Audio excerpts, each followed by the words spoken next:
The year was 1959.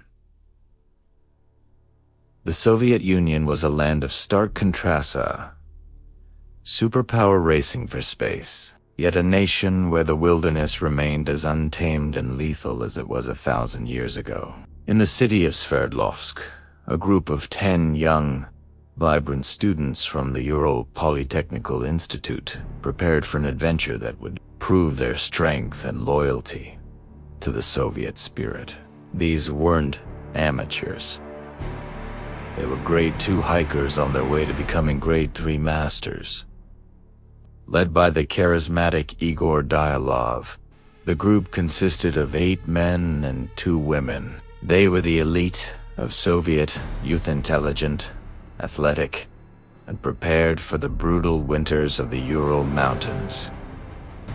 But as they boarded the train, laughing and singing songs of the motherland, they had no idea that they were heading toward a mountain the local Mansi tribes called Kolotsiako, the Mountain of the Dead, a name that, within weeks, would become a terrifying prophecy.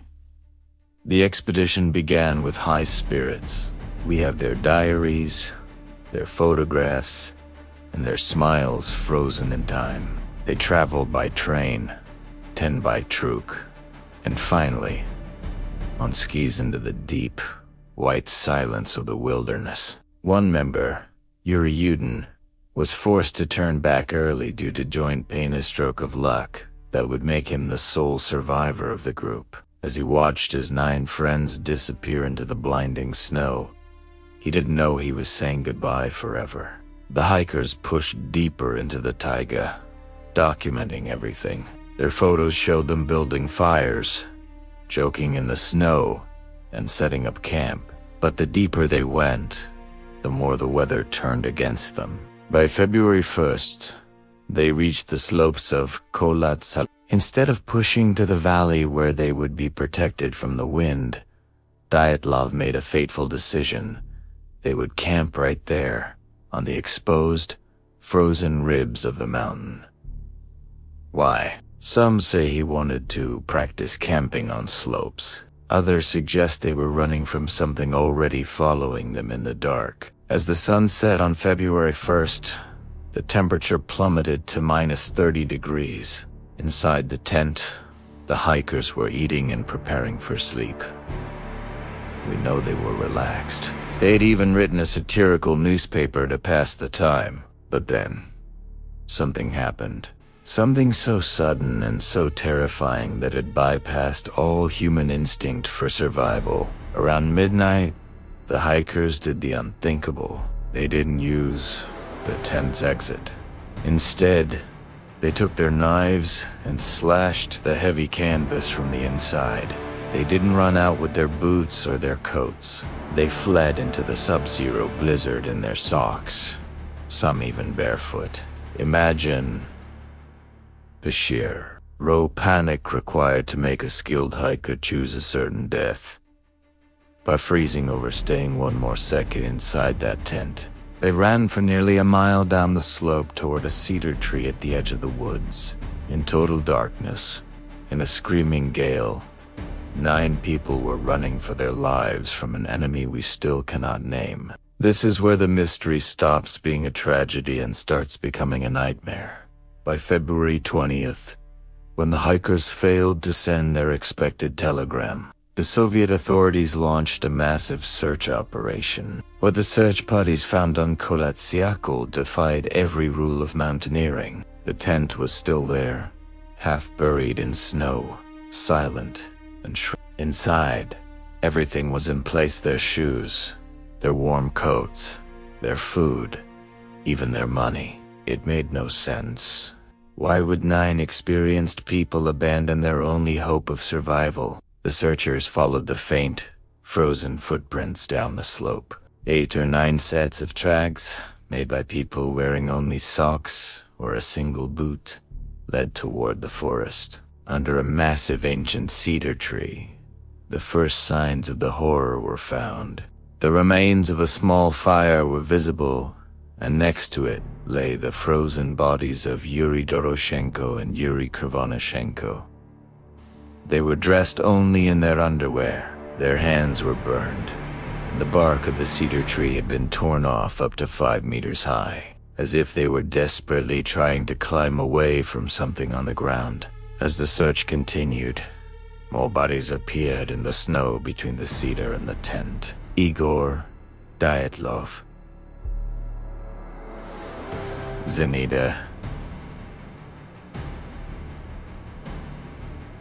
Kolmogorova, and Rustem Slobodin were found at intervals, their bodies positioned as if they were trying to crawl back to the tent in a final, desperate act of will. They were frozen solid, but they bore no signs of external struggle. However, the mystery took a much darker turn when the final 4 hikers were found 2 months later, as the spring thaw began. They were discovered in a ravine, buried under 4 meters of snow. Unlike the first 5, these hikers hadn't just frozen to death. They had been subjected to immense, crushing physical force. Lyudmila Dubanina and Semyon Zolotaryov had their chests crushed with such violence that it was compared to the impact of a high-speed car crash. Yet, strangely, there were no bruises on their skin. Their bones were shattered from the inside, but the physical trauma wasn't the most disturbing part. When the medical examiners looked closer at Lyudmila Dubanina, they found that her tongue had been removed from the root. Her eyes were missing. Semyon Zolotaryov was also missing his eyes.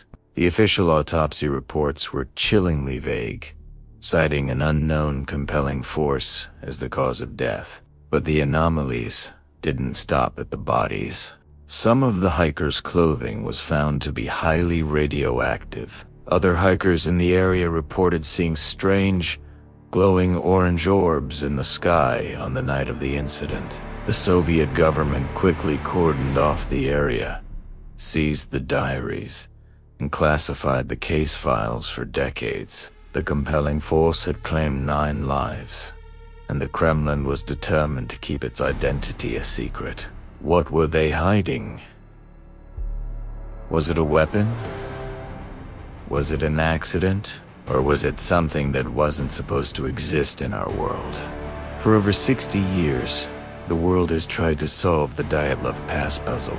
The most recent scientific theory suggests a rare type of avalanche called a slab avalanche. Proponents argue that a heavy shelf of snow collapsed onto the tent while the hikers slept, causing the internal injuries and forcing them to flee in fear of a second slide.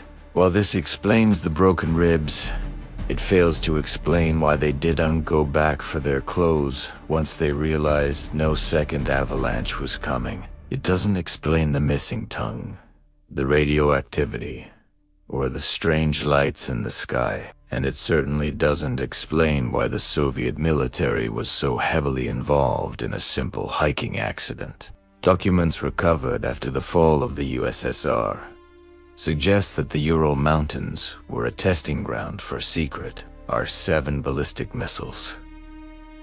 Could the hikers have been the unintended victims of a fuel leak or a pressure wave from a failing rocket? If science can't provide all the answers, we must look at the more terrifying possibilities. One theory that has gained traction is it is believed that the unique shape of the Kolotsayakal mountain can create a phenomenon called a Kármán vortex street, where the wind produces low-frequency sound waves. These waves are inaudible to the human ear but can trigger intense feelings of dread, nausea, and localized panic.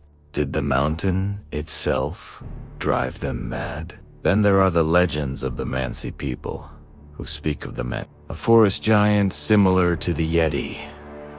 They claim the mountain is sacred and that those who disrespect it are punished, while skeptics dismiss this. The sheer brutality of the injuries, shattered skulls, and missing organs matches the folklore of a predatory attack, and we cannot ignore the orange orbs. Multiple witnesses saw them that night. Were they alien crafts or secret Soviet fireballs used for high-altitude lighting? In 2020, the Russian government officially closed the case again, blaming an avalanche. But for the families of the victims, and for the millions of people fascinated by the mystery, the case remains wide open. The Dyatlov Pass Incident is more than just a tragedy. It's a reminder of the thin line between civilization and the abyss. 9 lives were snuffed out in a moment of pure, unadulterated terror. They died, cold afraid, and far from home, leaving behind only fragments of a story that we are still trying to piece together.